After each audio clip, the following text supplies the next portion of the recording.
गुरुजी प्रणाम। प्रणाम। गुरुजी एक्चुअली मेरे दो प्रश्न हैं। एक तो जुपिटर मरण कारण स्थान और एक जुपिटर मिथुन राशि में, दोनों में डिफरेंस क्या रहता है बेसिकली। और दूसरा आपने बताया था कि कोई भी ग्रह अगर अपनी उच्च राशि से एक कदम पीछे एक पिछले घर में रहता है तो वो बहुत पावरफुल हो जाता है। तो वो किस सेंस में पावरफुल रहता है और कैसे उसको हम एनालाइज करते हैं। ये दो प्रश्न है तीनों गुरुजी मेरे। प्रश्न अलग अलग हैं। अच्छा। अगर हम ये समझना चाह रहे हैं कि गुरु तीसरे भाव में मरणासन है और फिर पूछ रहे हैं कि मिथुन राशि का गुरु है तो उसमें क्या अंतर है, तो दोनों बिल्कुल अलग अलग है, इनमें कोई समानता नहीं। पहली चीज, हमें ये समझना पड़ेगा, ये जो मरणासन स्थिति होती है ये फिक्स्ड है। गुरु यदि तीसरे भाव में हो मरणासन हो जाता है। पर ये सिंपल जो एक लाइन है कि मरणासन हो जाता है, ये सत्य नहीं है। सत्य इससे आगे मिलता है।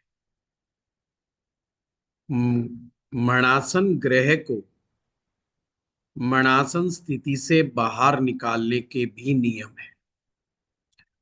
अगर तीसरे भाव में गुरु बैठा है तो सबसे पहले चेक करो कि क्या मंगल की क्या स्थिति है। फिर बाद में डिसाइड करो कि गुरु मरणासन है कि नहीं। अगर सपोज करो गुरु तीसरे भाव में किसी के बैठा हुआ है और मंगल भी ताकतवर होकर के बैठा है, जरूरी नहीं तीसरे भाव में बैठे, कहीं पर भी बैठा है पर वो शक्तिशाली बैठा है। जब हम बात करते हैं ग्रह के शक्तिशाली होने की या बलवान होने की, तो हम बात कर रहे हैं उसकी स्ट्रेंथ की। ग्रह स्ट्रेंथ वाइज पावरफुल होना चाहिए। अगर उस कुंडली में मंगल ग्रह में स्ट्रेंथ है तो गुरु मरणासन के कोई भी दुष्परिणाम हमें प्राप्त नहीं होंगे। नंबर एक बात, तो सबसे पहले हमें यह डिसाइड करना है कि मरणासन हुआ कि नहीं हुआ। अगर ये कुंडली लड़की की है तो उसकी मैरिज में बड़ा दिक्कत आ जाएगी। अगर वो मरणासन होता है तो, मरणासन नहीं होता तो फिर ऐसा कोई समस्या नहीं। जो रूल्स हैं हमारे ज्योतिष के, उन्हीं को अप्लाई करके फलादेश करना होता है। दूसरी बात, गुरु मिथुन राशि में, मिथुन राशि का गुरु उच्चाभिलाषी हो जाता है। उच्चाभिलाषी क्यों? क्योंकि अगली राशि उसकी कर्क राशि है, उच्च की राशि है। यहां पर डाउट क्यों आता है मिथुन राशि को लेकर के? क्योंकि मिथुन बुध की राशि है और लोग कहते हैं कि बुध का और इसका शत्रुता है। जब हम शत्रुता देखते हैं तो जस्ट एक बेसिक कंसेप्ट को समझने के लिए होता है। पर मिथुन राशि का गुरु जिनकी भी कुंडली में होता है, वो उसे उच्चाभिलाषी की तरह अगर आप ट्रीट करेंगे तो आपको ज्यादा लाभ। जैसे स्वामी रामदेव का भी मिथुन राशि का ही बुद्ध है, सॉरी गुरु है। अब आप क्या कहेंगे, क्या ये गुरु खराब है? आप खुद सोचिए। वो डील किस में कर रहे हैं? वो डील कर रहे हैं योग में, वो डील कर रहे हैं वेद में, अध्यात्म में।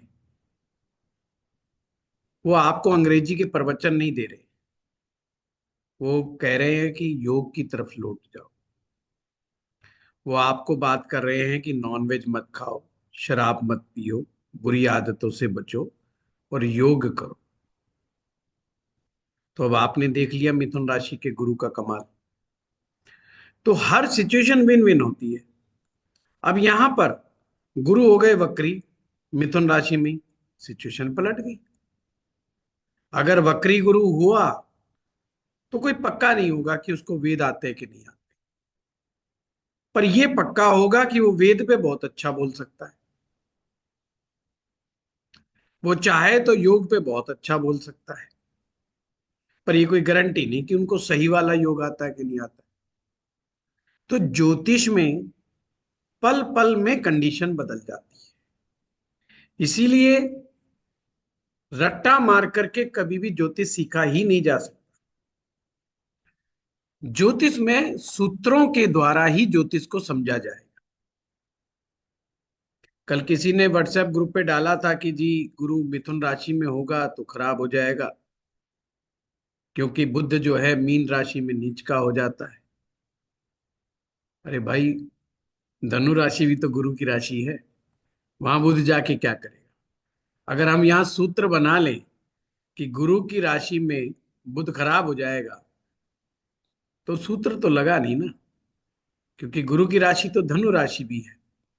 तो धनु राशि में क्या कहेंगे हम उसको? तो कभी भी वन लाइनर एस्ट्रोलॉजी सक्सेसफुल नहीं है। हम वन लाइनर किसी ग्रह के एट्रीब्यूट्स को बता सकते हैं, पर ज्योतिष का कोई भी सूत्र वन लाइनर नहीं है। हर सूत्र में टर्म्स एंड कंडीशंस हैं। पर टीचर की मजबूरी होती है कि शुरुआत में वो बेसिक पढ़ाए, टर्म्स एंड कंडीशन शुरू में ना बताए। नहीं तो स्टूडेंट को लगता है ये साइंस मेडिकल साइंस से भी बड़ी ज्यादा गहरी और ज्यादा मुश्किल है। वो सीख ही नहीं पाएगा, डिमोरलाइज हो जाएगा। तो सब स्टेप्स हैं ज्योतिष में कि पहले उसका लेवल ये होना चाहिए, उसको सूत्र मालूम, terms and condition advance situation में समझ में आनी चाहिए जब उसको बेसिक आए। इसलिए आप किसी भी सूत्र में ज्योतिष को गलत ठहरा सकते हैं बड़े आसानी से। कुतर्क करने वाला आपको कोई भी सूत्र आपका खराब बता देगा। अरे देखो, फलाने का गुरु तो मिथुन राशि का है, वो लेडीज की कुंडली है, और इसका तो हस्बैंड वाइफ रिलेशन बहुत अच्छा है, इसका तो भाग्य बहुत अच्छा है। अब भाग्य अच्छा है, आपका दिमाग करेगा अरे हाँ, गुरु देख रहा है नवम भाव को, तो भाग्य वाली बात बिल्कुल ठीक है। पर मैरिज लाइफ क्यों नहीं खराब हुई? क्योंकि हमें नहीं पता टर्म्स एंड कंडीशन का कि मंगल देखना था। वो आपको बेवकूफ बना के चल दिया, और आपने भी मान लिया कि यार ये सूत्र तो गलत है। इसलिए कम पढ़े हुए ज्योतिषाचार्य, कम पढ़े हुए का मतलब है जो भी सीख रहे हैं, पर अपने आप को मान लिया उन्होंने कि वो ज्योतिषी है, और वो कंसल्टेशन दे रहे हैं, और उनको पैसा भी आ रहा है, वो ज्योतिषी बेचारे फंस जाते हैं। उनको लगता है यार वास्तव में ज्योतिष के सारे सूत्र ऐसे ही हैं। कोई भी समझदार आदमी मिलता है, तुम जो भी सूत्र बोलो उसी को गलत सिद्ध करके निकल लेता है, और तुम्हारे पास कोई जवाब नहीं है। वो अगर आप कह दे कि मैं अभी सीख रहा हूं, आई एम लर्निंग, तो आपको दिक्कत नहीं आएगी, क्योंकि आपको वहम रहेगा ही नहीं ना कि आप ठीक बताते हैं। भाई लर्नर जो होता है उसको कहाँ वहम रहता है कि मैं ठीक बताऊंगा? उसको तो हमेशा ये रहता है हाँ भाई गलती तो मुझसे होगी ही होगी। जब लर्नर स्कूटर वाला होता है, बाइक वाला होता है, जब वो चलाता है और गिरता है, तो उसको कॉन्फिडेंस लूज नहीं होता, क्योंकि वो मान रहा है कि मुझसे गलती होगी, स्कूटर गिरेगा। पर जब वो सीख जाता है और फिर गिर जाए, तो सोचने पे मजबूर होता है आज स्कूटर क्यों गिरा, मेरी गलती थी कि सामने वाले की थी। तो ऐसे ही ज्योतिष में। तीसरा क्वेश्चन आपने क्या पूछा था?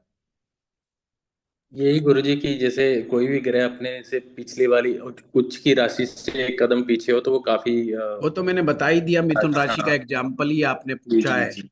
जी तो गुरुजी। वो उच्चाभिलाषी है। जी, वो ये भी डिपेंड करता है गुरुजी कि वो 6 8 12 में पढ़ रहा है या उसकी उच्च की राशि कहाँ पढ़ रही है, उसी हिसाब से रिजल्ट सब देगा चीज या। का असर होगा, जी अंकुश, हर चीज का असर होगा। जी जी जी किसी को भी आप इग्नोर नहीं कर सकते। जी गुरुजी। भाव को तो इग्नोर किया ही नहीं जा सकता। जी। भाव को हम इग्नोर कर ही नहीं सकते। राइट। अक्सर स्टूडेंट्स का प्रश्न होता है जी, मेरा फला ग्रह उच्च का हो गया, अष्टम भाव में जाके, तो मैं क्या मानूं? तो भाई आपको मानना पड़ेगा उच्च का तो हो गया, उच्च का तो हुआ राशि के अनुसार। उच्च का या नीच का करने की जिम्मेवारी किसी भी ग्रह को, वो राशि के पास में, वो ताकत कि वो किस ग्रह को उच्च का बनाती है, किस ग्रह को नीच का बनाती है। पर भाव की भी अपनी ताकत है कि किस कंडीशन में वो ग्रह को कितनी शक्ति प्रदान करता है। अब यहां पर शक्ति की जब बात आती है, तो जब भाव खराब करेगा तो उसके कारकत्व को खराब करता है, कारकत्व को कमजोर करता है। जैसे शुक्र अष्टम भाव में है किसी का और उच्च राशि का है, यानी कि मीन राशि में शुक्र बैठे हुए हैं, अष्टम में बैठे हुए हैं, तो उच्च के हो गए शुक्र। तो यहां किसको खराब करेगा शुक्र? अष्टम भाव। अष्टम भाव शुक्र के कारकत्व में कमी लेके आएगा। अब कौन सा कारकत्व? तो कारकत्व में भी हर ग्रह के एक प्राइमरी कारक होता है, एक सेकेंडरी होता है। प्राइमरी का मतलब भाई इसको तो आप हटा ही नहीं सकते, इसको तो आप अलग कर ही नहीं सकते। अब जैसे अष्टम में गुरु शुक्र बैठा है, तो शुक्र किस चीज का कारक है? तो हम कहेंगे सौंदर्य का। अब सुंदरता को शुक्र से थोड़ी हटाया जा सकता है, वो तो हटा ही नहीं सकते ना हम। फिर हम कहेंगे जी खुशियों का, आनंद का, एंजॉय का, मतलब शुक्र से ये चीजें हटाई नहीं जा सकती। और लग्जरी का, लग्जरी के टेस्ट का। अब ये कारक तो में कमी कैसे लेके आए? उस व्यक्ति को सौंदर्य से कोई खास रुझान नहीं होगा। आप ऐसे शख्स से पूछे कि 5 स्टार होटल में चाय पियेंगे या ढाबे पे चाय पियेंगे, पर चाय के पैसे आप देंगे। अगर पैसा उसको देना है तो निश्चित रूप से वो कहेगा यार ढाबे वाली चाय अच्छी होती है, टेस्ट के अनुसार बना के देगा, वहां हमारी कोई सुनेगा नहीं, जैसी बना देगा हमें वैसी पीनी पड़ेगी, वो मजेदार चीज नहीं है यार। क्यों 100 रुपए खर्च किए एक चाय के लिए? यहाँ 15 रुपए की मिल जाएगी, 20 रुपए की मिल जाएगी, और बढ़िया बना के देगा, सैल्यूट भी मारेगा। वो नहीं चाय पिएगा 5 स्टार में बैठ करके। तो शुक्र के कारक को कमी आ गई। अब मान लो उसे पत्नी ढूंढनी है, वो निश्चित रूप से एक साधारण युवती को सिलेक्ट कर लेगा। साधारण का मतलब जिसमें जरूरी नहीं कि वो बहुत ही सुंदर होगी। तो अब यहां पर दो बातें आती हैं। 90% लोग कह सकते हैं ये तो बात गलत है। ये बात गलत नहीं है। पुरुष की मानसिकता है कि उसको ऐश्वर्या राय जैसी विश्व सुंदरी मिले। कितने पुरुषों की मानसिकता है? लगभग लगभग सभी की। तो डिजायर एक अलग चीज है, पर जब वो प्रैक्टिकली लेवल पे डिसीजन लेता है तो क्या डिसीजन लेता है ज्योतिष वो बताता है। अब किसी व्यक्ति को ऑप्शन दे रहे हो, कोई बहुत सुंदर लड़की शुक्र अष्टम वाले को आके कहती है I want to marry with you, वही कैसे मना करेगा? उसका मन कहेगा मैं मना करने की क्या जरूरत है, तेरा दिमाग खराब है, इतनी सुंदर लड़की आगे से ऑफर कर रही है, तुझे तो अपने ऊपर कॉन्फिडेंस ही नहीं है कि सुंदर लड़की तेरे को ऑफर भी कर सकती है। उसको सौंदर्यवान स्त्री ऑफर करेगी ऐसा उसके ख्वाब में नहीं होता। उसको लगता है ये तो चमत्कार है, तो मना करेगा? नहीं मना करेगा। तो ये ज्योतिष का सूत्र नहीं है, ये इंसानी नेचर का नियम है, ये प्रकृति का नियम है, ये प्रकृति का नियम है। अब प्रकृति के नियम को आप अगर ज्योतिष में मिला करके देखोगे तो गड़बड़ हो जाएगी। आप किसी शुक्र अष्टम वाले से मिल लिए, वो जवान है, अभी शादी हुई नहीं है, उससे पूछो यार तेरे पास दो ऑप्शन है, लड़की कैसी पसंद है तुझे? तो यार वो बेवकूफ है, वो कहेगा ना यार तू जैसी मर्जी दे ना, वो सुंदर ही मांगेगा, क्योंकि वो उसके अंदर क्या है। अच्छा, शुक्र कहां पर बैठा हो जो सुंदर नहीं मांगेगा? कुंडली के 1 से लेके 12 भाव तक कहीं बिठा दो शुक्र को, वो सुंदर स्त्री ही मांगेगा। समझ रहे हो बात को? पर अष्टम का शुक्र क्या करता है, जब वो प्रैक्टिकली डिसीजन लेने जाएगा तो वो कहेगा मिल गई तो ठीक, नहीं मिली तो नॉर्मल भी चलेगी। ये होता है कारकत्व में कमी पैदा करना। वो लग्जरी के पीछे नहीं भागेगा कि मुझे मर्सिडीज चाहिए, मुझे फलाना चाहिए। उसके बाद दो ऑप्शन दे दो कि एक मर्सिडीज ले ले 70 लाख की, और 70 लाख तू जो है एफडी में बना दे या तू म्यूचुअल फंड में लगा दे। म्यूचुअल फंड में 5 साल के बाद तेरे को इतना रुपया हो जाएगा, 1.25 करोड़, और ये 70 लाख की मर्सिडीज तेरी जो है 20 लाख की हो जाएगी 5 साल के बाद। फिर देखो उसका टेस्ट क्या काम करता है। ज्योतिष आपको प्रैक्टिकल चीजें समझा रहा है, हाइपोथेटिकल सिचुएशन नहीं समझा रहा। अब उस अष्टम वाले शुक्र से कहो तुझे यार मर्सिडीज चाहिए, कह रहा है यार जेब से पैसा ना लगे तो चाहिए, और मुझे 70 लाख देने पड़ रहे हैं तो ठीक नहीं, मैं उस दिन लूंगा। अब आप कहोगे कि शुक्र अष्टम वाले के पास क्या मर्सिडीज हो सकती है? बिल्कुल हो सकती है, अगर उसके पास इतना पैसा है कि वो 70 लाख रुपए सड़क के ऊपर छोड़ दे, उसको फर्क ना पड़े, तो लेके आएगा, वो मर्सिडीज लेके आएगा, क्यों नहीं लेके आएगा? अब ये क्या चीजें हैं? ये तो भाई प्रैक्टिकल थिंग है। अब मान लो 100 करोड़ का आदमी है, तो यार वो अल्टो में कैसे चलेगा सोचो। शुक्र को बिठा लो कहीं पर भी, उससे क्या हो जाएगा? मूल रूप क्या है? मूल रूप है धन। क्यों हम शुक्र को लक्ष्मी जी के साथ जोड़ते हैं? लक्ष्मी जी देवी है धन की, और धन होगा तो मर्सिडीज भी आ जाएगी, धन नहीं होगा तो अल्टो में भी परेशानी है। तो मुद्दा क्या है? मुद्दा तो धन है। धन चला रहा है आपके शुक्र को।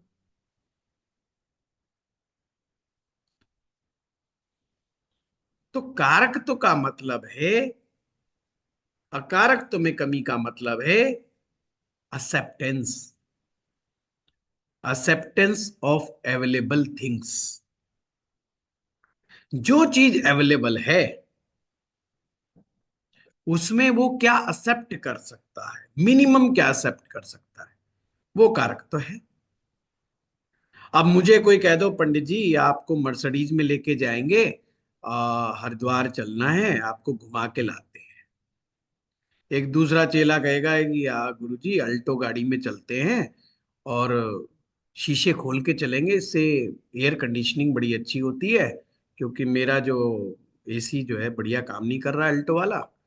तो आप किस पे चलोगे? अब मन से पूछोगे तो गुरु जी क्या करेंगे? अब इसमें कुंडली देखने की जरूरत है क्या? बैठा हो मेरा शुक्र कहीं पर भी। अरे भाई सिंपल सी बात है, इंसान का मन कंफर्टेबिलिटी के तरफ भागता है। अगर इंसान को कह दिया जाए तुझे पैसे जब भी जरूरत होगी तुझे मिल जाएंगे, तो कमाना बंद कर देगा। जब भी तो कहते हैं ये मुफ्त की रेवड़ियां जो होती हैं ये बड़ी हार्मफुल होती हैं, क्योंकि एक प्रकार से आप इंसान को कह रहे हो कोई जरूरत नहीं है, झुग्गी बनाओ मकान बना देंगे हम। यार इंसान है ही आलसी, वो कंफर्टेबल जोन में जाता है, वो कहेगा झुग्गी बना लो। कौन 1 करोड़ का मकान खरीदे दिल्ली के अंदर? कौन जो है अफोर्डेबल फ्लैट लेगा? एक 1 BHK 2 BHK 1 करोड़ रुपए लगा के? दिमाग खराब है।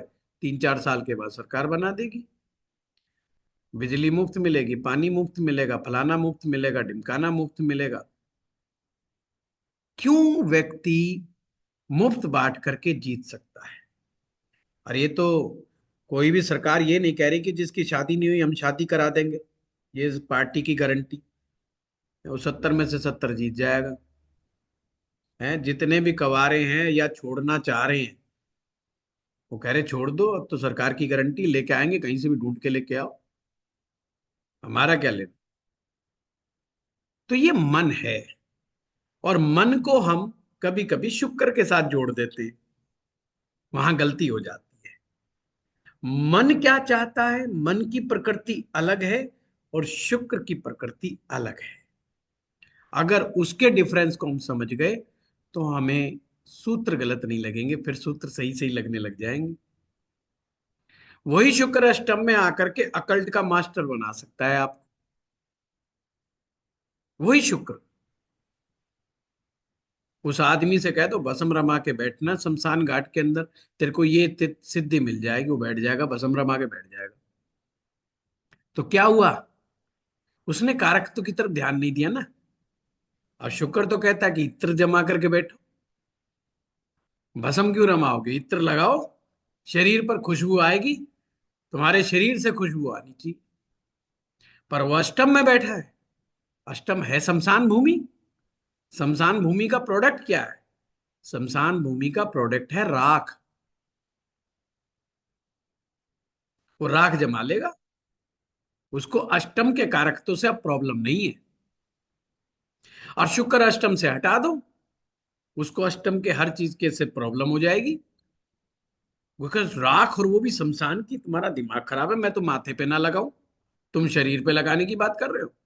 आप किसी को बपूती दो कि मैं कल ही लाया हूं शमशान घाट से बटोर करके कटोरी में, थोड़ा सा लगा लो भाई माथे पे, उछल के पड़ेगा। हवन की राख कहोगे तो लगा भी ले, पर शमशान घाट की राख कहो कि तेरे माथे पे लगा ले, उछल के भागेगा, शुक्र कहीं बैठा हो। अब भाई ये तो चीजें हैं, बड़ी गहराई की चीजें। तो क्या समझे आप, astrology deal in the practicality. ज्योतिष के सूत्र प्रैक्टिकली अप्लाइड होते हैं, हाइपोथेटिकली नहीं। स्टूडेंट के क्वेश्चन शुरुआत में हाइपोथेटिकल होते हैं, ऐसा हो तो क्या होगा और वैसा हो तो क्या होगा, है तो फिर तो कविता ही बन जाएगी भैया। ऐसा होगा तो फिर ऐसा होगा, और वैसा होगा तो वैसा होगा। तो हम भी रोज रात को सोचते हैं, अगर ऐसा हो जाए कि मोदी जी घर आ जाए और कहे देश कैसे चलेगा, वसीम साहब आपने चलाना है, हरियाणा चला लो, नहीं तो दिल्ली चला लो, कोई तो चला लो, जैसे बाइक चलाते हैं ऐसे ही चला लो। पर तो अरे यार कितना अच्छा सपना था, रात को मजा सा तब आ गया। सुबह उठे पता चला यार हम तो किसी पार्टी में ही नहीं है। तो पार्टी में नहीं है तो ये प्रैक्टिकल परिणाम है कि हम पार्टी में नहीं है। पर सपनों का परिणाम ये है कि मोदी जी से बात कर रहे हैं रोज।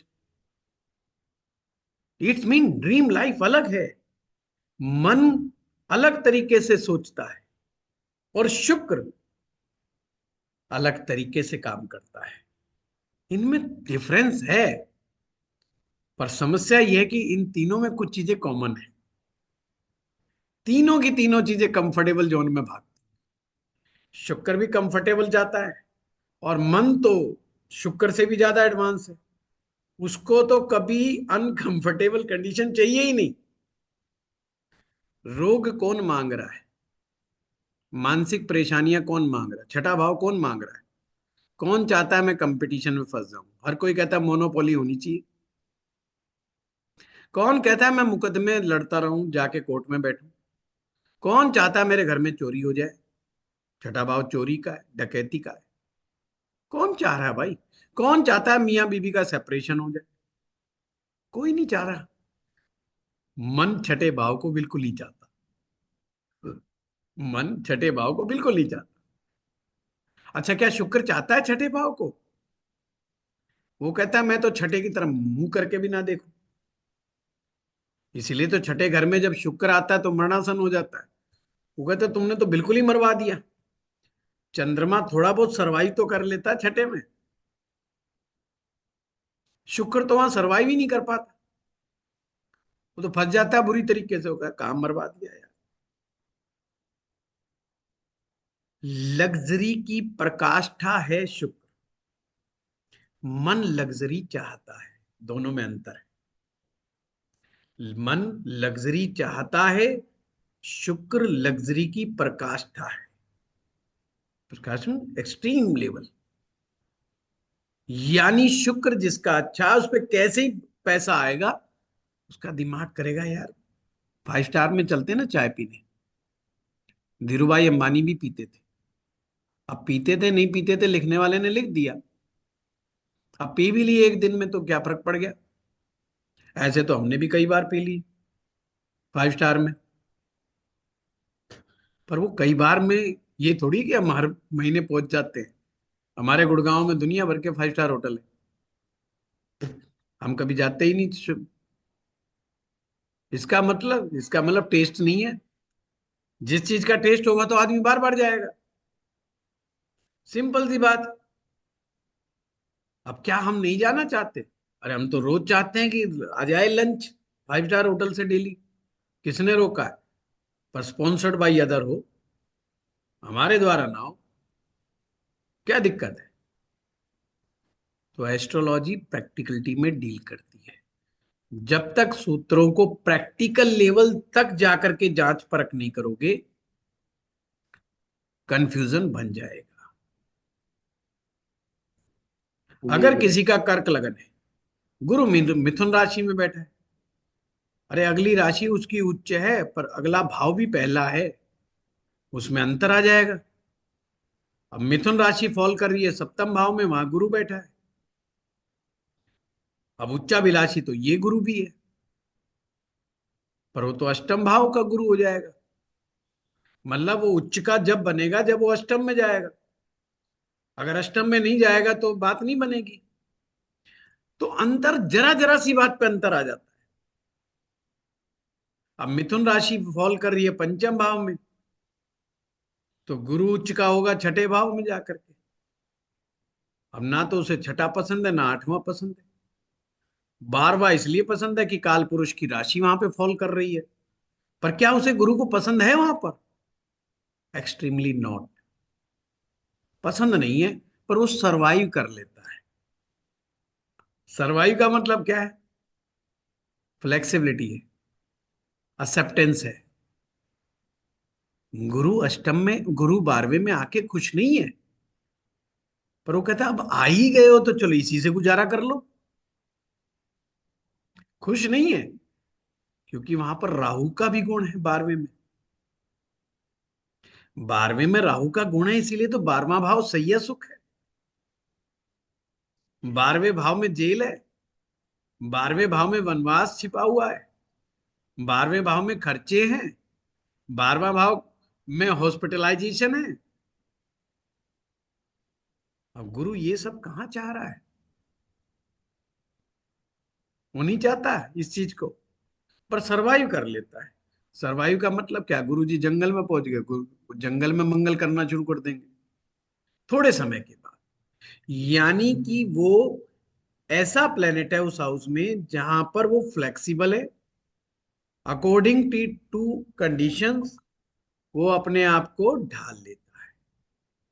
इसीलिए जब गुरु 12वें में होता है तो उसकी जवानी में वो अपने आप को बड़ा स्ट्रगल में पाता है, बड़ा दिक्कतों में पाता है। पर एक उम्र आती है, एक उम्र के बाद वो कहता है तो बादशाह हो गए साहब, हमारे पास तो किसी चीज की कमी नहीं है। एक मेरे पास गुड़गांव से पत्रकार आते, उनका गुरु 12वें में, कर्क लगन का ही उदाहरण। वो मुझे बताते हैं कि वो बचपन में बस स्टैंड के ऊपर टॉफियां बेचते थे। वो पैकेट में टॉफी नहीं आती, छोटी छोटी गोलियां बेचते थे, वो संतरी कलर की होती है। आज करोड़ों की संपत्ति बना के बैठे हुए,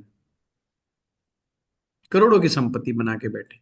खूब अच्छा नाम है, बड़े बड़े लोगों से उठना बैठना है, अखबार चलाते हैं अपना और चलाते हैं। क्या हुआ उस गुरु का?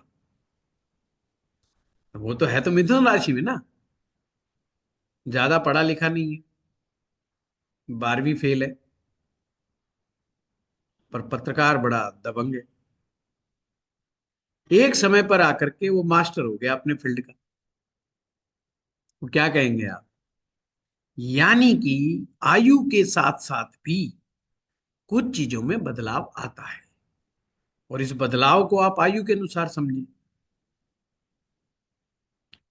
अब एक तुम 24-25 साल के लौंडे से पूछ रहे हो कि तेरे कोई एक थप्पड़ मारे तो तू क्या करेगा?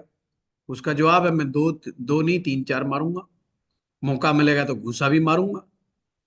अभी उसका जवाब है। पर वही 60 साल के आदमी से पूछो कोई तेरे थप्पड़ मारेगा तो क्या करेगा? वो नहीं कहेगा मैं घूसा मारूंगा। वो कहेगा मैं देखूंगा यार क्या कंडीशन है क्या नहीं है। कौन है कौन नहीं है, मैं किससे लड़ना है कि नहीं लड़ना है मुझे। तो यानी कि वही सूत्र, वही ग्रह, वही राशि, वही भाव आयु के अनुसार बदलाव महसूस करते हैं। मंगल बद अंबड़ा उसको कहते हैं। एक उम्र के आने के बाद वो भी कहता है, मंगल नेक जैसा व्यवहार करने लग जाता है। वो भी कहता है यार रिश्तेदार सब टूट गए, रिलेशन अच्छा चला नहीं, अब बड़ा बकवास काम हो गया, अब तो यार सबसे संबंध अच्छे बनाने।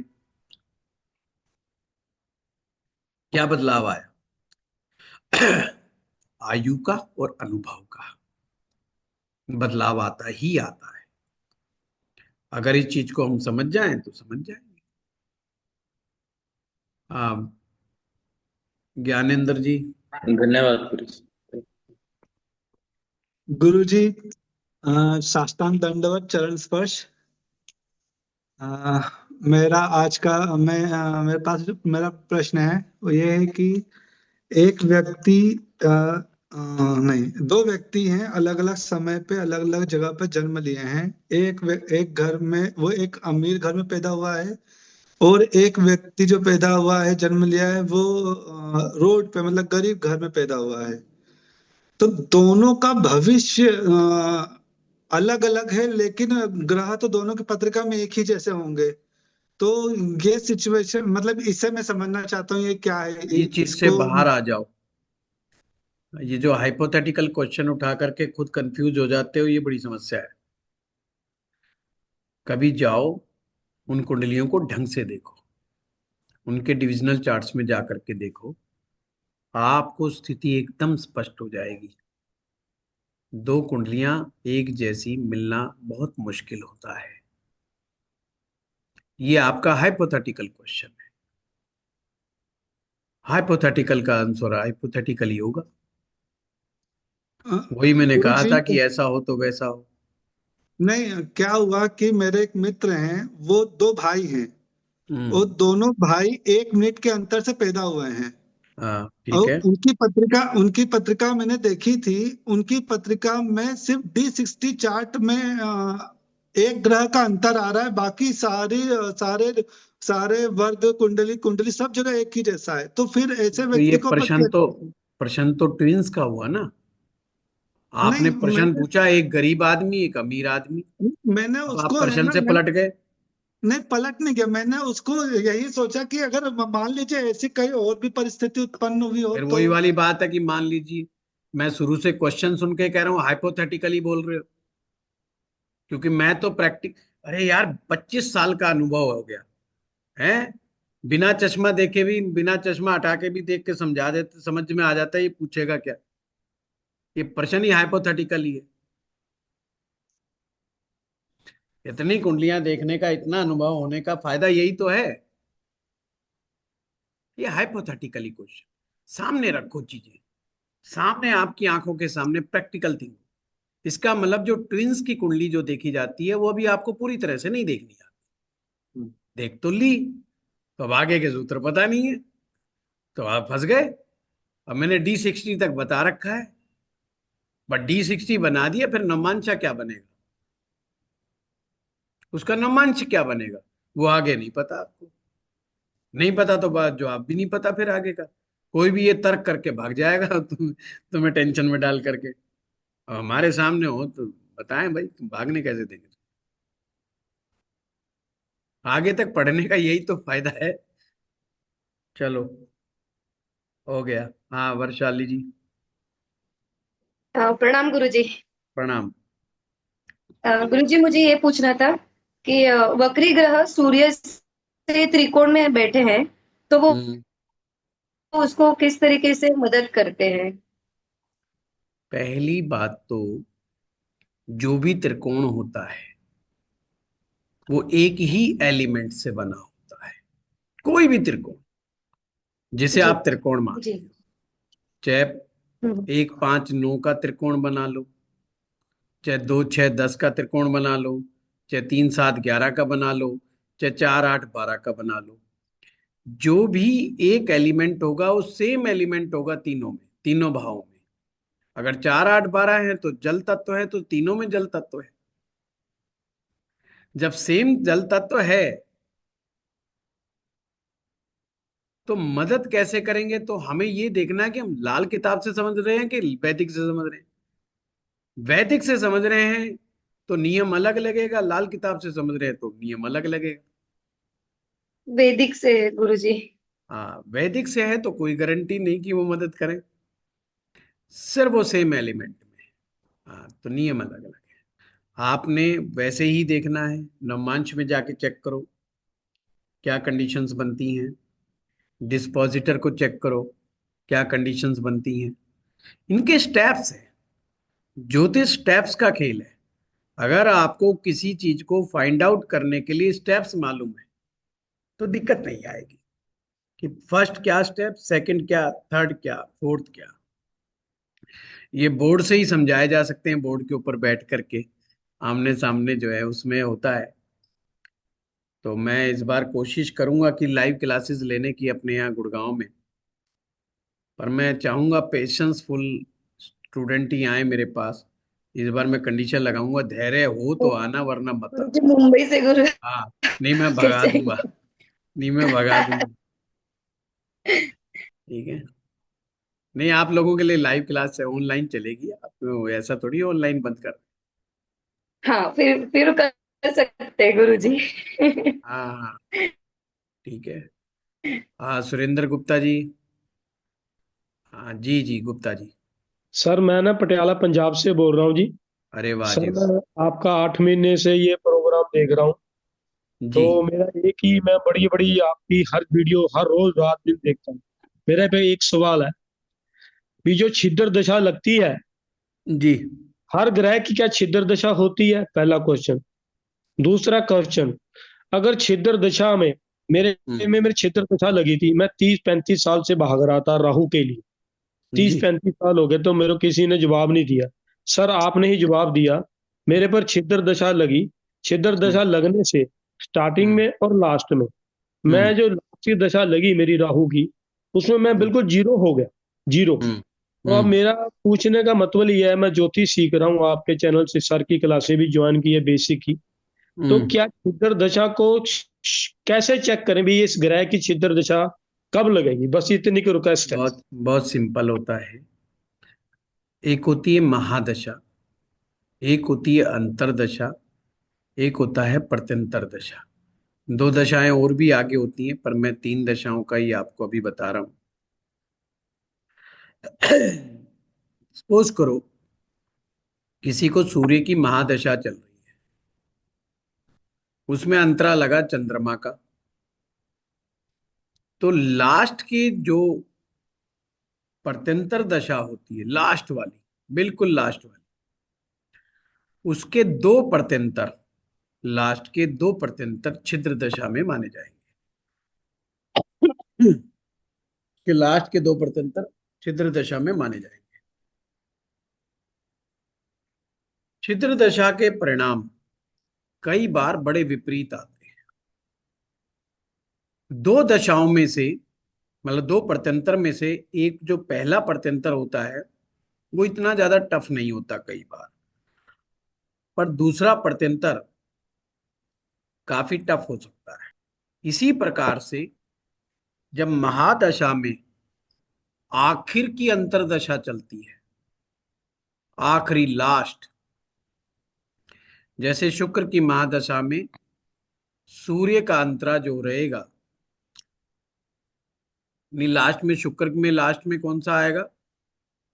सूर्य के बाद तो चंद्र आएगा, उससे बिल्कुल लास्ट सूर्य। है जी। कि मेरे को सर मालूम नहीं। शुक्र के लास्ट में केतु आएगा सर। केतु। केतु केतु का। आएगा सर। केतु आएगा, हाँ सॉरी, केतु आएगा। तो केतु जो आएगा वो उसका छिद्र दशा हो जाएगी, वो अंतरदशा छिद्र बन जाएगी पूरी की पूरी। तो कब अंतरा छिद्र बनता है, कब प्रत्यंतर छिद्र बनता है, ये समझने वाली बात है। पर छिद्र दशा में होता क्या है? क्या सारे काम खराब होते हैं? जरूरी नहीं। छिद्र दशा अमूल चूल परिवर्तन जीवन में पैदा कर सकती है। छिद्र दशा जानी जाती है चेंजेस के लिए, उसकी दशा में बड़े बड़े चेंज आ सकते हैं। चेंजेस सकारात्मक भी हो सकता है और नकारात्मक भी हो सकता है। जरूरी नहीं छिद्र दशा हो तो नकारात्मक हो, सकारात्मक भी होता है। पर छिद्र का मतलब छेद, हॉल होना, पर वो कुछ पेनफुल जरूर होता है। वो बात अलग है कि बाद में जाकर के वो पॉजिटिविटी में कन्वर्ट हो जाए, शुरुआत में गड़बड़ी देता है। अक्सर पार्टनरशिप का टूटना, धंधे का बदलना, कैरियर में चेंज आना, जॉब करने वालों के लिए जॉब चेंज होना या प्लेस चेंज होना, शहर बदल जाना, ये अक्सर छिद्र दशाओं के परिणाम होते हैं। अब छिद्र दशा, मान लीजिए कोई पार्टनरशिप बड़ी गंदे मोड़ पे चल रही है और उसको धोखा होने वाला है, छिद्र दशा आई, पार्टनरशिप टूट गई, तो उसको बेचारे को दर्द तो होगा कि पार्टनरशिप टूट गई। पर जैसे ही छिद्र दशा जाएगी, दूसरी दशा आएगी, अगर वो अच्छी है तो कहेगा यार मजा आ गया, पार्टनरशिप टूट गई, अब तो तू बादशाह हो गया, तू बॉस हो गया। तो छिद्र दशा ने उस समय उसको पेन दिया, पर उसके परिणाम अच्छे भी हो सकते। तो जरूरी नहीं छिद्र दशा का परिणाम खराब ही हो।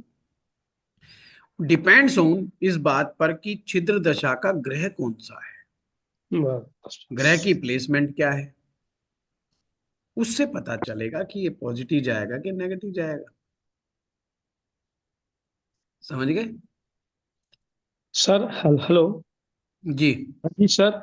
सर जैसे आपने बताया भी ग्रह की दशा, ग्रह की प्लेसमेंट, अगर मान लो ग्रह फर्स्ट भाव में राहु बैठ गया तो उसकी प्लेसमेंट ही पहले गलत होगी लगन में, हम्म तो प्लेसमेंट गलत होगी।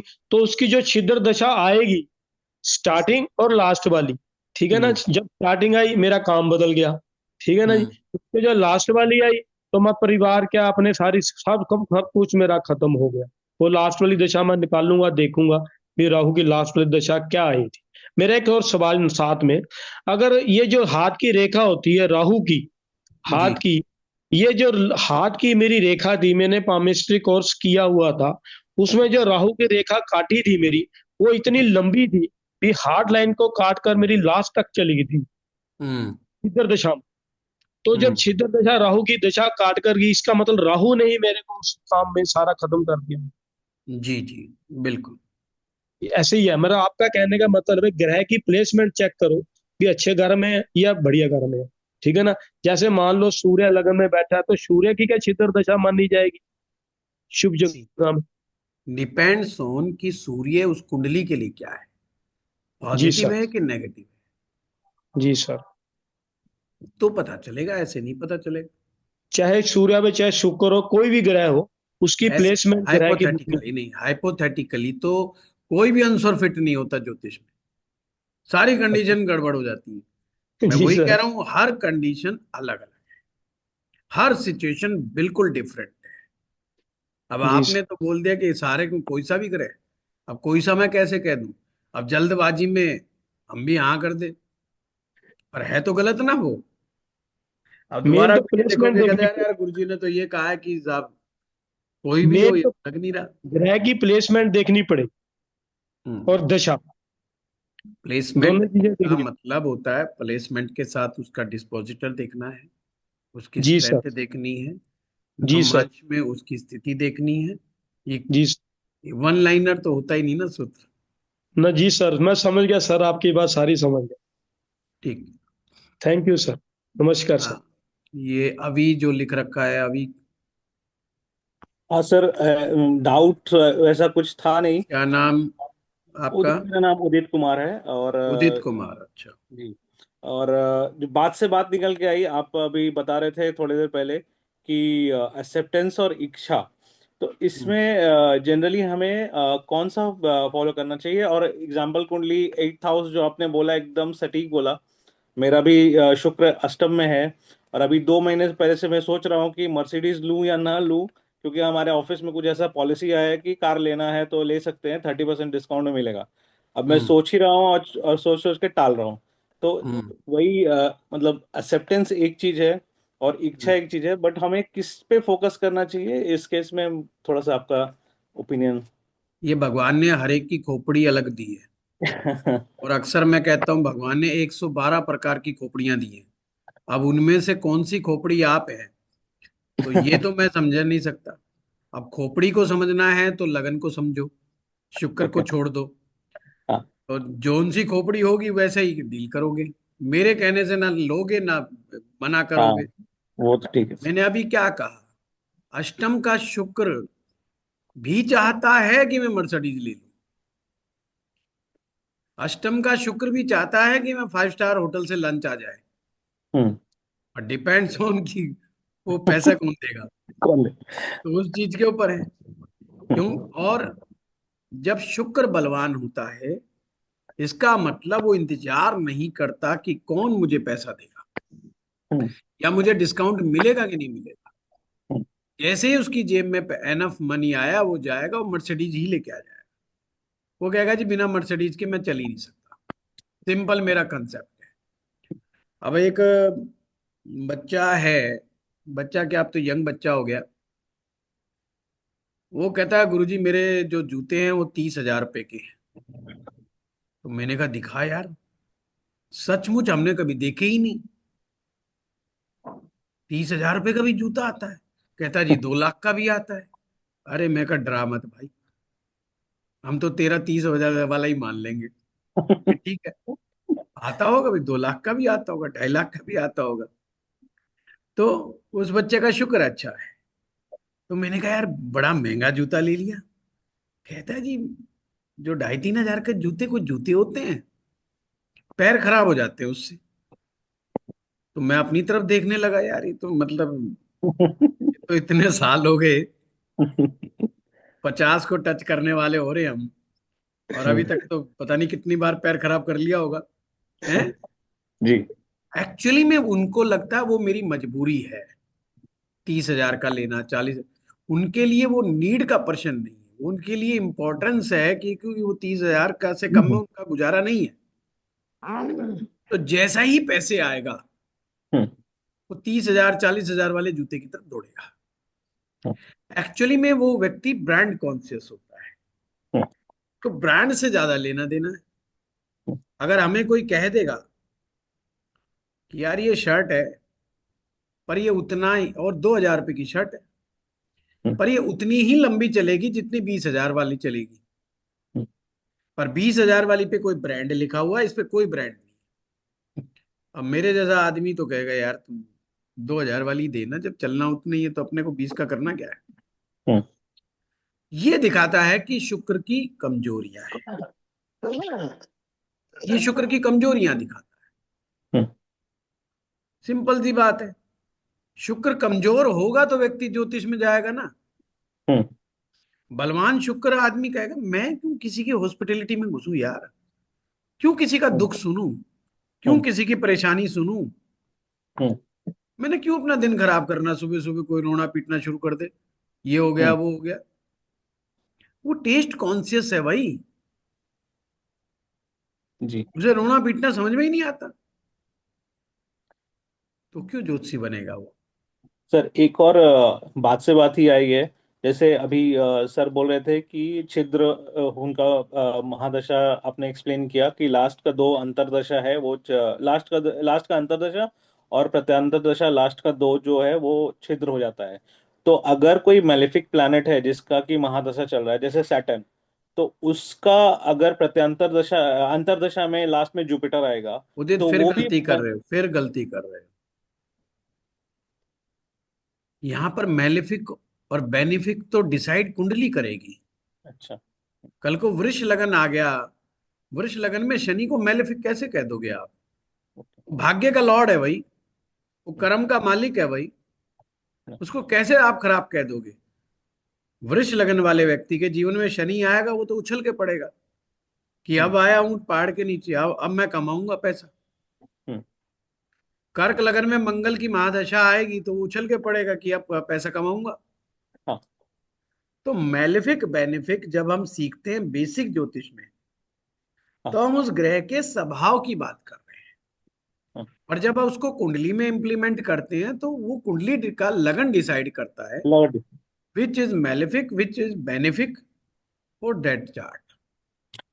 तो हम ये ठीक प्रश्न नहीं उठा सकते कि साहब मैलेफिक दशा आ गई तो मामला गड़बड़ हो गया, और बेनिफिक दशा आ गई तो मामला बढ़िया हो गया। मिथुन लगन वालों को गुरु की दशा आएगी तो बेचारों के लोहे के चने चबाने पड़ जाते हैं कई बार। हम्म अब गुरु तो बहुत अच्छा है, हम्म बेशक हो जाए उच्च का। हम्म मिथुन लगन सेकंड हाउस में गुरु बैठ जाए उच्च का, और हम्म गुरु की दशा लगा दो, हम्म देखो बेचारे के साथ अच्छा बीतता हम्म। है कि बुरा बीतता है। भाई उच्च जी का ग्रह तो अच्छे परिणाम देगा, हाँ, मतलब जनरल धारणा तो वही है। हाँ। दशा नहीं दे रही है। हम्म। इसलिए कह रहा हूं हर कंडीशन अलग है ज्योतिष। जी जी जी, इसलिए समझ में आया ज्योतिष, हाँ, सर। वन लाइनर सूत्र नहीं हो सकता भाई। हम्म, अब पढ़ाते समय तो मैं भी कहूंगा, अरे यार अगर किसी की कुंडली में उच्च का ग्रह है तो उच्च के ग्रहों में उच्च का असंस होता है, पॉजिटिव असंस बहुत होता है, पर दशा में वो सूत्र काम नहीं करेगा। हम्म, जब दशा नहीं होगी तो उच्च का गुरु बड़ा अच्छा रिजल्ट देगा। क्या इसका मतलब ये थोड़ी कि उच्च का गुरु उसको बेचारे को नुकसान कर रहा है। जी। वन लाइन में समझाओ कि नुकसान का है कि फायदे का है। हम्म, अब मान लो 10 लोग मिथुन लगन के बैठे हैं, हम्म, और उनमें से कुछ की चल रही है गुरु की महादशा, पर कुछ की नहीं चल रही है, सबके गुरु उच्च के हैं। हम्म, अब वन लाइन में समझाओ, क्या उच्च का गुरु अच्छे परिणाम देगा कि बुरे परिणाम देगा? अब जिनकी गुरु की दशा चल रही होगी वो कहेगा नहीं साहब बड़ा बकवास, भगवान ना करे ऐसा हो। हम्म, और जिनकी दशा नहीं चल रही है वो कहेगा देखा पता है मैंने अभी एजुकेशन गेन की है, मैं इतना टैलेंटेड हूँ, मैं इतना ये हूँ वो हूँ। एक हमारे मित्र हमारे साथ पढ़ते थे, बहुत इंटेलिजेंट, छठी क्लास से लेकर के हमने इंजीनियरिंग तक साथ किया। हम्म, मिथुन लगन कर्क राशि में उच्च के गुरु, वो मुझसे ज्यादा इंटेलिजेंट और टैलेंटेड व्यक्ति आज यूएसए में बैठे हुए हैं, बड़ी अच्छी सैलरी पे है। वो हर कंपटीशन को क्रैक कर, हर कंपटीशन को क्रैक कर, पर पुत्र नहीं हुआ। ओ, शादी हुई गुरु की दशा में, जैसे ही शादी हुई गुरु की दशा लगी, अब वो विवाह कराने की जिम्मेदारी मिथुन लगन में गुरु के पास थी, हो गई। हम्म, 16 साल का है, पुत्र नहीं हुआ। अब वो एक्सेप्ट करके बैठ गया जो बेटी है वही ठीक है। अब अगर हम इसको इस कंडीशंस में ना अप्लाई करें तो हम ये भी कह देते हैं भाई उच्च का गुरु है तो पुत्र संतान जरूर होगी, हम्म, हम्म, हम्म, ये पुत्र कारक है गुरु। हम्म, हो गया सूत्र फेल। हम्म, अब कोई कुतर्क करने वाला आएगा वो कहेगा बताओ जी गुरु उच्च का है सेकंड हाउस में ये बैठा, लो जी मिथुन लगन की कुंडली है, इसके तो बेटा ही नहीं है। हम्म, हो गया सूत्र 2 मिनट में फेल। हम्म, यही तो आज ज्योतिष की क्लास में शुरू में समझाया। हम्म, अगर आपने ज्योतिष पूरा नहीं सीखा है कोई भी उसको गलत साबित करके चल देगा। हम्म, वन लाइनर चीजें नहीं होती, नहीं। हम्म, नहीं होती बिल्कुल भी। जी वन लाइनर चीज तो ग्रह के एट्रीब्यूट्स में होती है। हाँ। मैं बोल देता हूँ मंगल करावे दंगल, तो दंगल ही कराता हूँ, ये ग्रह का एट्रीब्यूट्स है ना, हम्म, एट्रीब्यूट्स है। जी। क्योंकि मंगल फाइटर प्लेनेट है, हम्म, फाइट्स को लाइक करता है। हम्म, जिसका मंगल बेनिफिक है हम्म, वो फाइट से ऊपर बढ़ता है, उसके हम्म, लिए फाइट्स बहुत अच्छी है, हम्म, उसके लिए फाइट्स बहुत अच्छी है। तो डिपेंड्स ऑन लग्न। आपका लगन क्या है, फिर आपके सूत्र लगाओ तो ढंग से समझने की जरूरत है। जी, हाँ विशाल गुप्ता जी, धन्यवाद सर। औरों के भी प्रश्न लेने हैं आज। सर नमस् हम्म, यस गो अहेड। हाँ सर प्रताप जी। आगे बढ़ने के पहले, आपके आने के पहले हम लोग कुछ प्रगति मैदान की चर्चा हो रही थी अपने कार्यक्रम की। प्रगति मैदान का मैंने पिछली बार भी बताया था, इस बार फिर बता देता हूँ। हरीश जी का कुछ सुझाव था, उसको जरा सुन। इसका, हरीश जी का। हाँ हाँ बताइए। हरीश जी बताइए आप क्या बोल रहे थे सर, उस पर हम लोग गौर बोलिए कर बोलिए हरी जी। गुरुदेव, मैं ये सोच रहा था, ऐसी थिंकिंग प्रोसेस थी कि ज्योतिष जैसे किसी को लाइफ में आता है, अट्रैक्शन पॉइंट क्या होते हैं, फिर उसके बाद आप सीखते हो ट्रांसफॉर्मेशन पॉइंट्स होते हैं, फिर आप आते हैं कि एप्लीकेशन पॉइंट्स होते हैं, फिर जैसे प्रताप जी हैं, सो मेनी अदर पीपल, उनके डिफरेंट एक्सपीरियंसेस जो होते हैं, जो फोकल पॉइंट्स होते हैं, वो अगर हम थोड़ा दिखाएं मोटिवेशनल रूप में, तो लाइक आई थिंक। हरीश जी, बहुत अच्छी बात है, बहुत अच्छा सुझाव है। और पहली बात तो ये एक तरह फैमिली की तरह गेट टुगेदर हो रहा है, और हम अपने स्टूडेंट्स को अपनी फैमिली का हिस्सा मानते हैं। आप लोगों के सजेशन सर माथे पर वहां पर मुझे भी नहीं पता, ये प्रताप जी का ही सुझाव था, प्रताप जी का ही आइडिया था ये जो इवेंट होने जा रहा है, और हमने उसी को एक्सेप्ट करके आगे बढ़ा। तो मुझे नहीं पता वहां पे कोई स्क्रीन होगी कि नहीं होगी, दिखाने का मामला होगा कि नहीं होगा। पर हाँ, जो भी स्टूडेंट एस्ट्रोलॉजी के कुछ बिंदुओं पर बोलना चाहता है, मौका उन्हीं को, मतलब सबसे कम मैं ही बोलूंगा, आप उसके लिए चिंता ना करें। और जो भी बोलना चाहे वो वेलकम है। वो अपना अभी से अपना बना ले कि क्या वो बोलना चाहता है, और प्रताप जी के पास भेज दे। प्रताप जी जो है उसको डिसाइड कर लेंगे कि क्या ये मैटर ठीक है, क्योंकि और भी लोग हो सकते हैं, अनजान लोग भी आ सकते हैं, और हमने कोई गलत टॉपिक बोल दिया तो उससे गलत इमेज जा सकती है।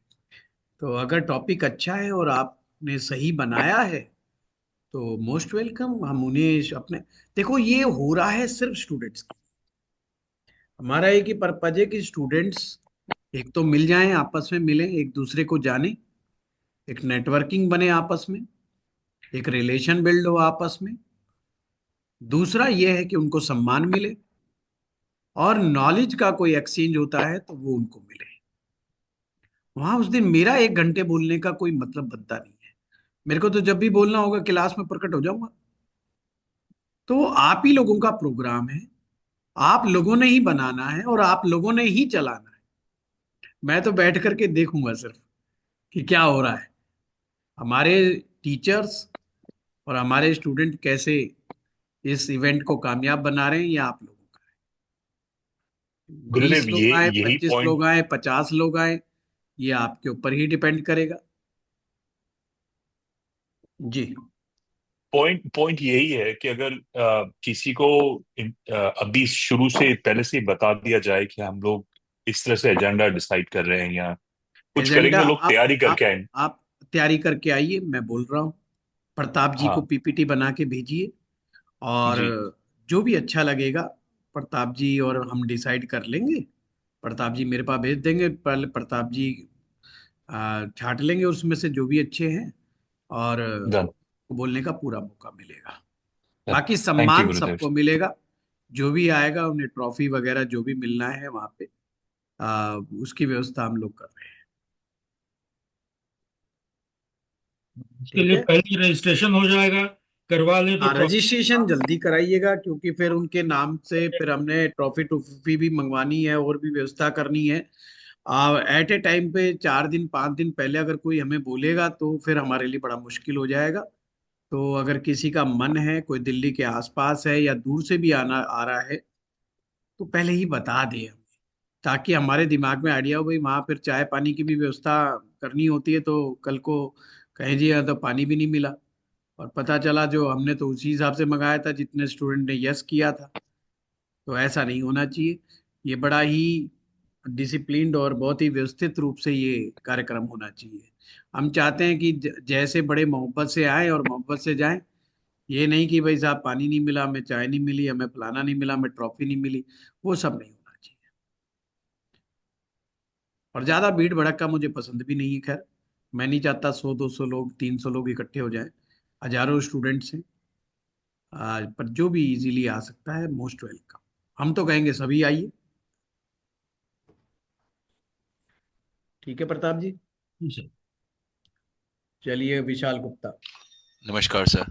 नमस्कार। सर ये दो क्वेश्चन है, एक D1 से और एक आरूढ़ लगन से। हम्म। तो D1 से है, जैसे कर्क लगन की कुंडली है और कर्क राशि है सेम ही, तो इसके अगर 7th इसमें अगर 8th हाउस में सूर्य है, राइट, और 10th और 7th हाउस में भी वीनस एंड मरकरी है, तो ये भी एक तरह से सूर्य हो गया काइंड ऑफ।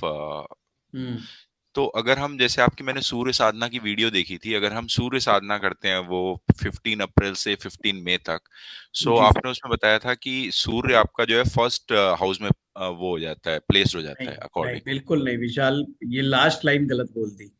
अच्छा। फर्स्ट हाउस में प्लेस नहीं होता। उस वर्ष के लिए रिजल्ट आता है। सूर्य उच्च की तरह अच्छा। परिणाम देता है, ये नहीं कहा उच्च का, ओके। उच्च ओके। की तरह, just like exalted planet. Okay. Place यहीं रहेगा, मतलब प्लेस यहीं रहेगा, प्लेस लेकिन प्लेस वो। नहीं बदलता, ऐसे प्लेस नहीं ओके। बदलता। ओके। ओके, हाँ वो सुनने में फिर गलती हुई, ठीक है। Thank you. और सर ये दूसरा आरूढ़ लगन का है, इसमें है जैसे आरूढ़ लगन अगर इसी कुंडली का बनाया हमने तो ये बनी मेष राशि का आरूढ़ लगन बना।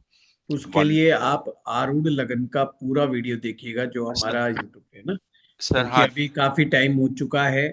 मुझे दो तीन लोग और भी हैं, फिर बाद में लोग कहते हैं सर। हमारा तो आंसर मिलता ही नहीं है। हाँ, सर बस छोटा सा ही है, बहुत ही एक वन लाइनर ही है आपके लिए तो। जैसे हम्म, आरूढ़ लगन की कुंडली बन गई, वन हाँ। मेष राशि की कुंडली बन गई, इसके 7th हाउस में जो है सैटर्न हम्म, और मार्स दोनों है। ये तो देखो आप। अपनी, आप ये विशाल जी अपनी कुंडली पर मत चिपकिए। मैं आपको रिक्वेस्ट यही करूंगा, ये जी सर। क्लास सूत्रों पर है। जी। अपनी कुंडली से फिर वही चीज है, सारे तो मेरे सामने पिक्चर नहीं है। अब जी। मैं कुछ भी बोलूंगा या तो आप गलत कहेंगे या ठीक कहेंगे, तो मैं क्यों उस चक्कर में आधे अधूरे फैक्ट्स के साथ आपको उसका आंसर दूं। आप खुद जी। सोचिए, है ना, जी। ये क्योंकि पर्सनल कुंडली है, पर्सनल जी। कुंडली जी। में बहुत से फैक्ट्स हैं जो हम देखते हैं। हम्म। अब इतना साल का एक्सपीरियंस है, कुछ चीजें तो छिपी हुई हमारे पास भी है भाई, जी। जो हम देखते हैं। इस। ठीक है सर, ठीक है। थैंक चलो यू। राजू जी। कैरिबियन है गुरु जी। हाँ। गुरु जी मेरे दो क्वेश्चन हैं। एक तो मैं ग्रेफल के बारे में जानना चाहता था कि उसकी टर्म एंड कंडीशन क्या है, कैसे माने कि ये ग्रेफल का है। सेकंड क्वेश्चन है भी हम जो ग्रह ये है ग्रह फल मैं भी कराऊंगा राजू जी क्लास अच्छा के अंदर, है ना, ये ठीक बड़ा ठीक टॉपिक है। अब ये हाँ दो जी मिनट में क्लियर नहीं हो पाएगा। ठीक है ठीक ठीक है। है अच्छा, मैं एक चीज बता दूं, एक महिला हमारे स्टाफ से, महिला ने कहा कि मेरा नंबर डाउट क्लियरिंग सेशन में नहीं आता कभी भी। हाँ जी और वो महिला ने आज तक कभी भी हैंड रेज ही नहीं किया मेरी क्लास में।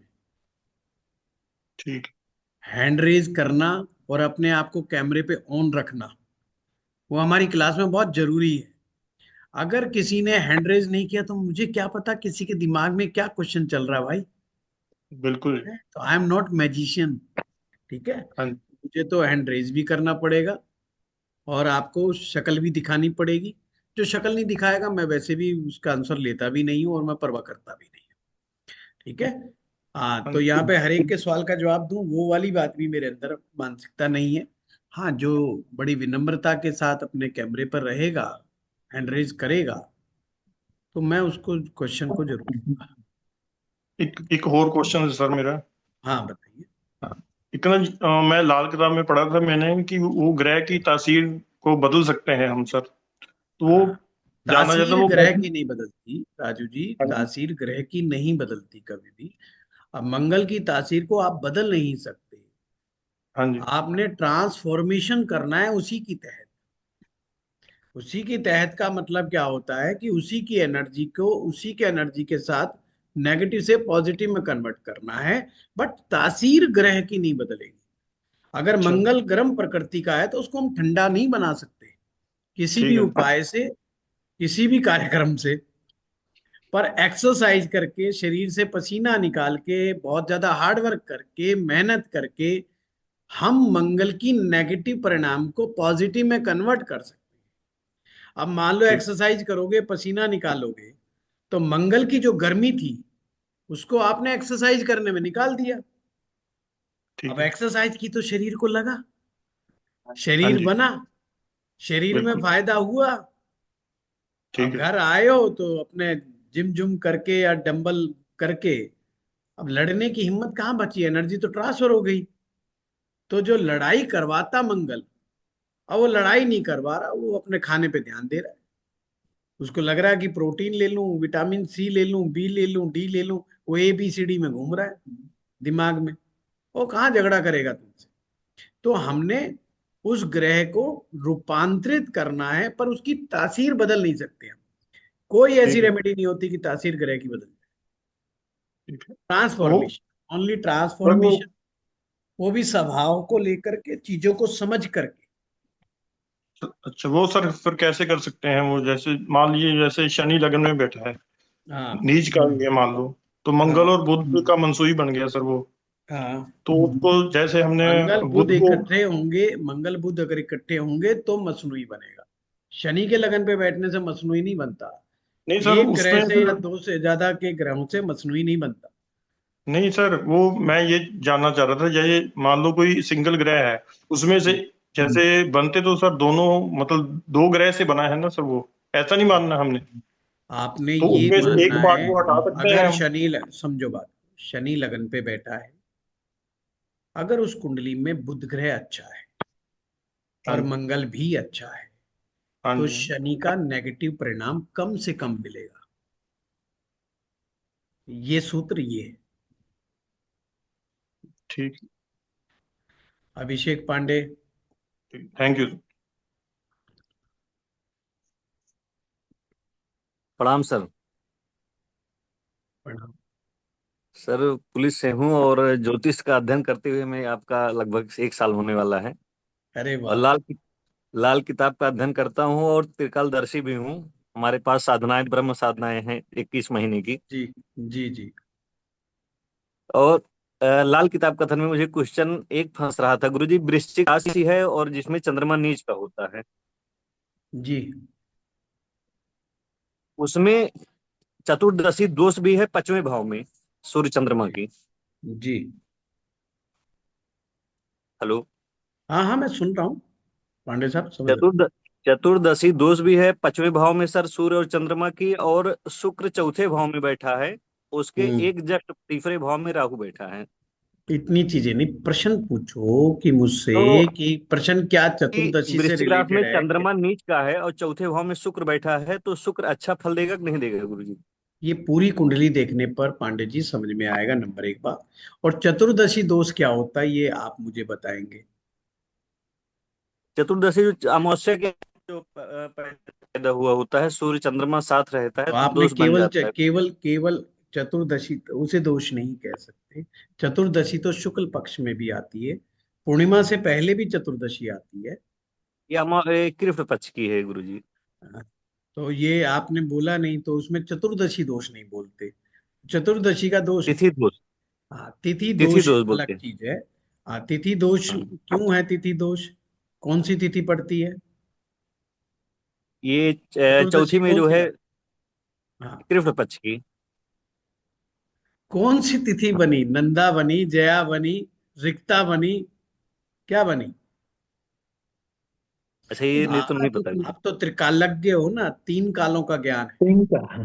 हाँ, ये तो कुंड वो देखता हूँ सर जी, जो घर की दिक्कतें रहती हैं सारी चीजें ये सब ये देखता हूँ। त्रिकालज्ञ नहीं बोलना चाहिए। भगवान शिव के अलावा कोई इस सृष्टि में त्रिकालज्ञ नहीं है, है ना। त्रिकालज्ञ का मतलब होता 3 काल का ज्ञान। भूत दो भविष्य प्रकार वर्तमान। से त्रिकाल बनते हैं, भूत, भविष्य और वर्तमान। हमें अगले पल नहीं पता 1 घंटे बाद क्या हो जाएगा, हमारे चोट लग जाएगी क्या, हमारा झगड़ा होने वाला है क्या, हमें तो अगले काल का नहीं पता। पूरे दिन में भी 3 काल होते हैं। उन 3 कालों का मतलब है कि अभी जो इवेंट होने वाला है नेक्स्ट 1 मिनट बाद, 5 मिनट बाद, 10 मिनट बाद, 1 घंटे बाद, उसका भी हमें पता है। हाँ, ईश्वर ये के तो सही है। अलावा कोई नहीं। कोई नहीं हो तो ये है। बात कहो। हाँ, हाँ। तो ऐसे ही हमें देखना होता केवल हमारा सिर्फ लाल किताब कथन का जो है अध्ययन चलता है गुरुजी, इसीलिए हम उसी विषय में पूछ रहे थे। ज्यादा हम उसमें अभी नहीं, एक एक शुरुआत करके घुस रहे हैं, धीरे है। धीरे लाल इंटर कर रहे किताब हैं। में भी वही सूत्र हैं, थोड़ी सी टेक्निक डिफरेंट है, सिर्फ हम्म। टेक्निक डिफरेंट है। हर चीज में टर्म्स एंड कंडीशंस है। हम्म। आप सीखिए, आप बहुत अच्छा कार्य कर रहे हैं, निश्चित रूप से कार्य कर रहे हैं। क्योंकि आप जिस डिपार्टमेंट में हैं वहां पर टाइम का अभाव होता है काफी, समय कम मिलता है, उसके बावजूद आप मेहनत कर रहे हैं, ये अपने आप में एक बड़ी नहीं, बात हमें है। बहुत शौक था गुरुजी। और नहीं, कुंडली इस जो है शौक को बनाए रखिए, इस शौक को बनाए रखिए। हमारे गुड़गांव में भी कुछ पुलिस अधिकारी हैं जिनको बड़ा शौक है, वो समय समय पर आते हैं हमारे पास, और वो बड़ा उनको इंटरेस्ट है। और एक तो आईपीएस ऑफिसर हैं, वो ज्योतिष बड़े गंभीरता से सीखते हैं। तो नो डाउट ये आप अच्छा कार्य आपकी कर। दया से काफी लोग मिलने ले आते हैं, जाते हैं, बातचीत करते हैं इस विषय पे। हाँ, नहीं, अपने तो डिपार्टमेंट वालों को और नहीं बताना। आपसे मिलने के लिए आएंगे, काफी दिनों से कह रहे हैं। हाँ गुड़गांव आएंगे, लखनऊ का रहने वाला हूँ सर। हाँ, बहुत बढ़िया, बहुत आऊंगा तो बढ़िया, मोस्ट मुलाकात वेलकम। जरूर करूंगा। हाँ, मोस्ट प्रणाम वेलकम। सर, प्रणाम। हाँ, चारू राठी जी। प्रणाम गुरुजी। प्रणाम प्रणाम। मैं ये पूछ रही थी राशि तुल्य नवांशा में जब हमें हमें ये पता लग जाता है कि कौन सा प्लैनेट जिस हाउस की जिसकी दशा चल रही है, वो वाला प्लैनेट कौन से हाउस में बैठा है, तो उस हाउस की दशा हमें पता लग जाती है। सिंपल है, आप उसको एक्सप्लेन नहीं कर पा रहे, मैं समझाता हूँ। जब भी हम राशि तुल्य नवमांश की बात कर रहे हैं, नवमांश कुंडली में जो ग्रह जिस राशि में बैठे,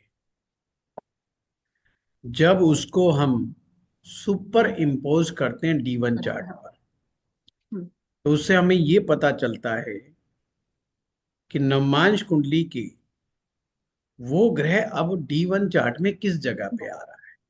हाँ। जैसे आपका कर्क लगन है, और मान लो, अब मुझे नवमांश का नहीं पता, इसलिए मैं नवमांश को मान के चल रहा हूँ। आपका मकर लगन नवमांशा का है, और कर्क लगन में शुक्र मान लो बैठा है अष्टम भाव में, यानी कि कुंभ राशि में, और मकर लगन में वही शुक्र बैठ जाए वृश्चिक राशि में। अब आपने जैसे ही सुपर इम्पोज किया और शुक्र की दशा चल रही है, तो शुक्र कहां पर आया? D1 के पंचम भाव। शुक्र, हाँ, पंचम भाव। पंचम भाव में आ गया। अब शुक्र की दशा चल गई। अब D1 से हम क्या देख रहे थे भाई? शुक्र तो अष्टम में। तो हमें लगा यार ये शुक्र तो मजेदार नहीं हुआ, ये तो क्या करवाएगा, ये तो अष्टम की चीजों में ले जाएगा, ज्योतिष में ले जाएगा, अकल्ट में ले जाएगा। अगर शादीशुदा है तो बीवी से परेशानी पैदा कर देगा। पर जैसे ही हमने नवमांश को उसको सुपर इम्पोज किया, तो पता चला उसका इफेक्ट तो पंचम पे आ गया। अब पंचम क्या है? प्रेम और भक्ति। अगर वो बिल्कुल यंग लड़का है या लड़की है, तो शुक्र की दशा में अफेयर जरूर करेगा।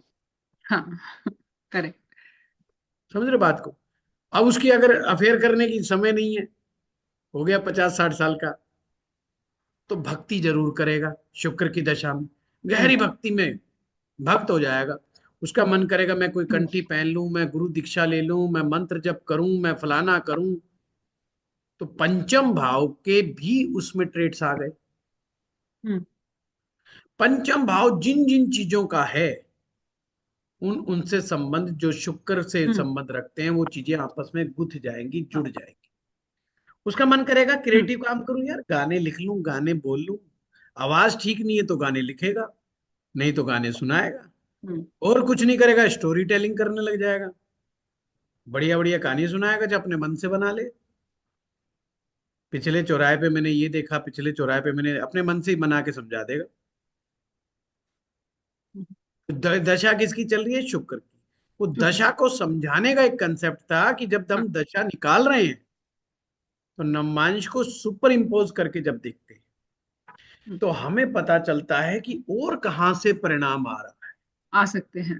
तो गुरुजी ऐसे में नहीं, कहां से आ रहा है, आएगा ही आएगा। आ रहा है, हाँ, उस चीज आएगा को ही, हाँ। डिनाय नहीं कर सकते, डिनाय नहीं कर सकते। गुरुजी ऐसे में हम अंतरदशा को भी चेक कर सकते हैं, महादशा को चेक करने के बाद जो दशा भी करते अंतरदशा हैं, है। अंतरदशा भी करेंगे। अंतरदशा कहाँ जाएगी? अंतरदशा ज्यादा पावरफुल होती है महादशा के कंपैरिजन में। अच्छा अच्छा, ठीक है। तो उसको कैसे भूल जाए भाई? हाँ हाँ, इसलिए सबसे ज्यादा फील तो अंतरा करवाता है, सबसे ज्यादा। दिमाग घुमाता है तो अंतरा कराता है। महादशा हाँ इतनी पावरफुली काम नहीं करती कई बार, जितने की हम्म। अंतरादशा बहुत पावरफुली वर्क करती है। हाँ और ऐसे गुरुजी ही बस एक चीज जीवन और। चार्ट को D9 पर भी सुपर इम्पोज किया जाता है, राशि तुल्य नवमान जब बनता है। हाँ नवांश बताइए। तुल्य राशि।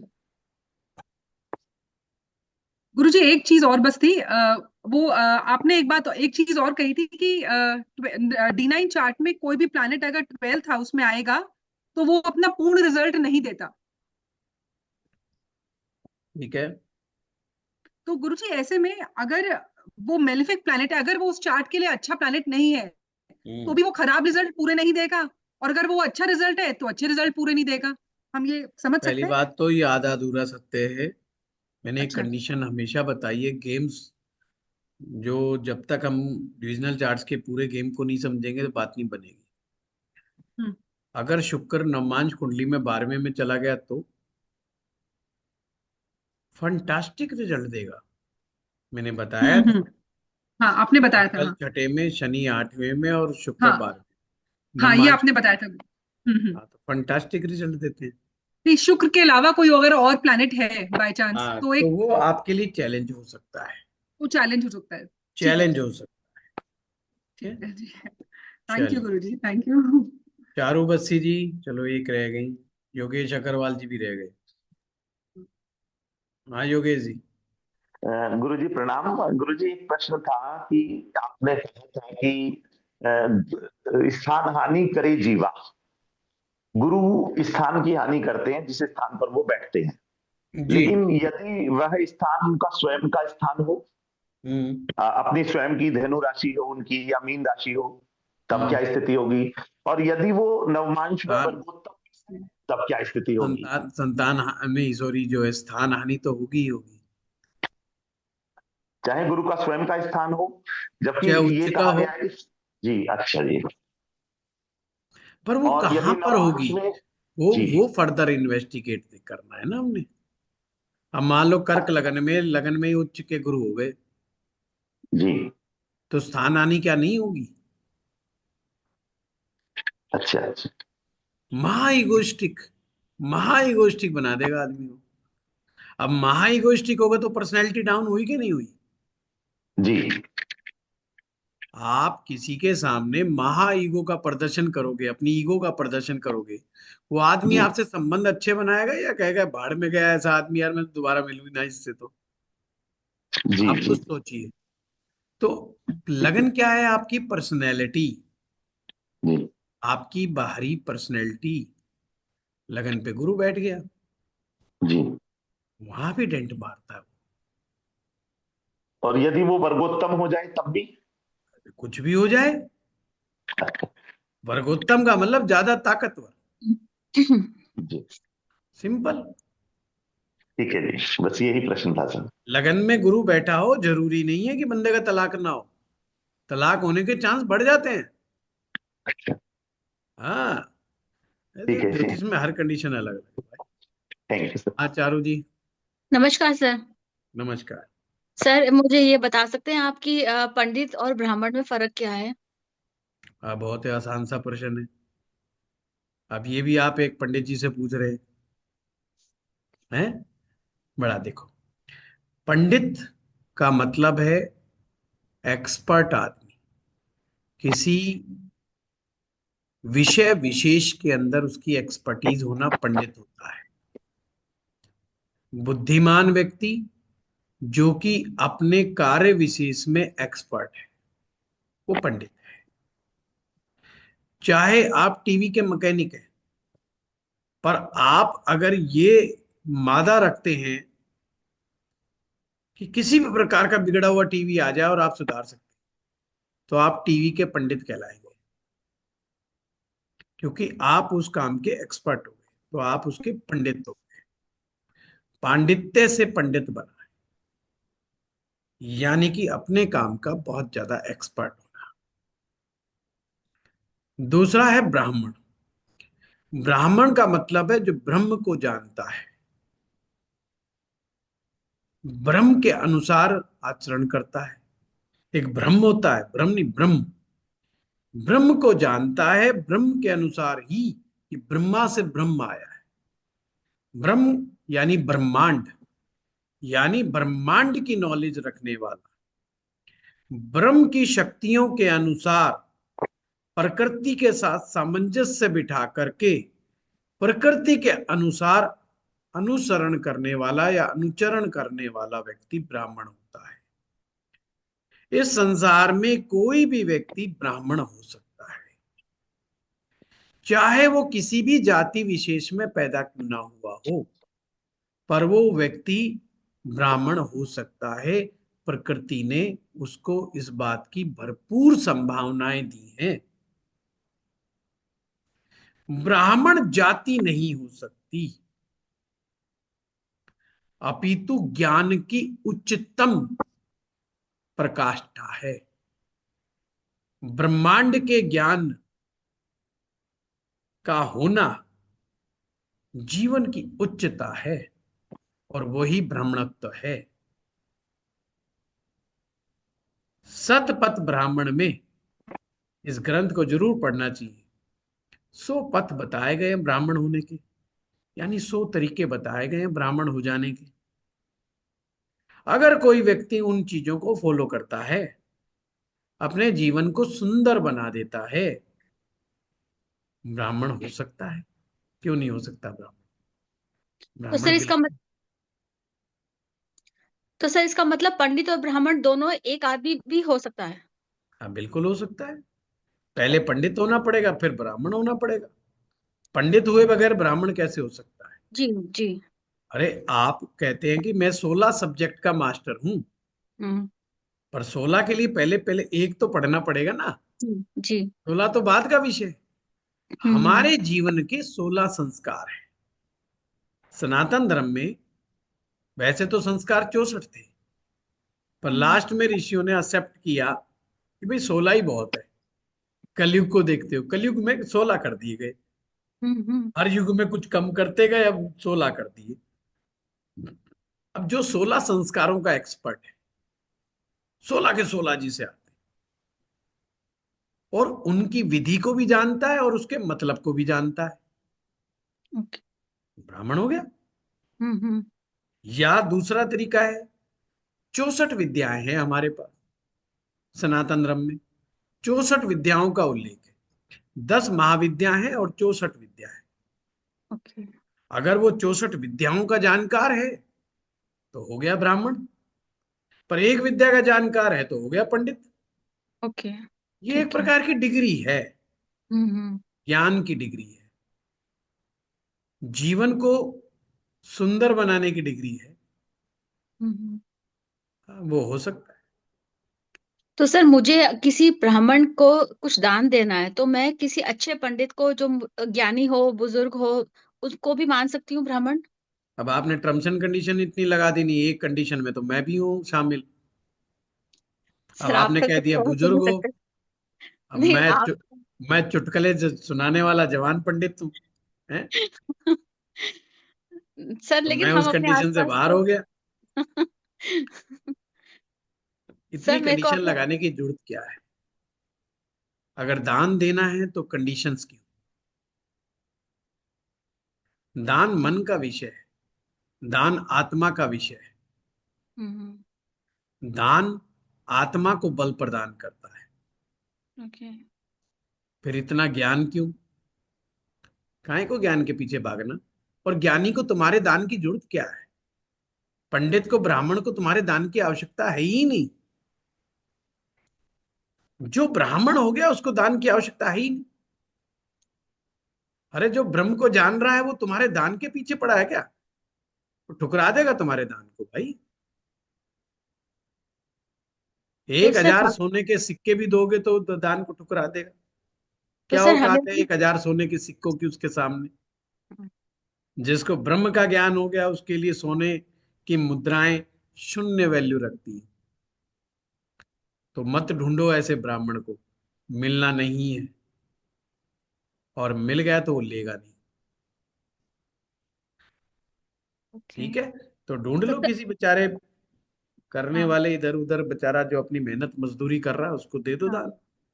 हमें अपनी ग्रह शांति के लिए देना है, तो ऐसे कोई दे देना फिर। वो तुम्हारे ग्रहों के अपने ऊपर क्यों लेगा? दिमाग खराब है उसका। आप ये भी तो सोचो, जी जी। आपको लग रहा है आप देने वाले हो, हम्म सामने वाला तो लेने वाला ही नहीं है, फिर हम्म दोगे किसको? कर्पण व्यक्ति को दान दोगे ना। हम्म जो बेचारा दीन है, दरिद्र है, उसको दान दोगे। हम्म तो टर्म्स एंड कंडीशन लगा के दान नहीं। मन करे जहां करे, मन करे चारू जी, कोई मंदिर में बैठा है, मंदिर का पुजारी है, कहीं है, मन कर रहा है, कोई विद्वान है आपसे, अगर वो ले लेता है तो दे दो हाथ जोड़ करके, और उससे ज्यादा कुछ नहीं। ठीक है सर, धन्यवाद सर। ओके, धन्यवाद आप सभी लोगों का। आज काफी लंबा समय हो गया है। सामने से इशारा धन्यवाद गुरु कि लोग लिख देंगे कि प्रवचन ज्यादा हो रहा है। Thank you sir.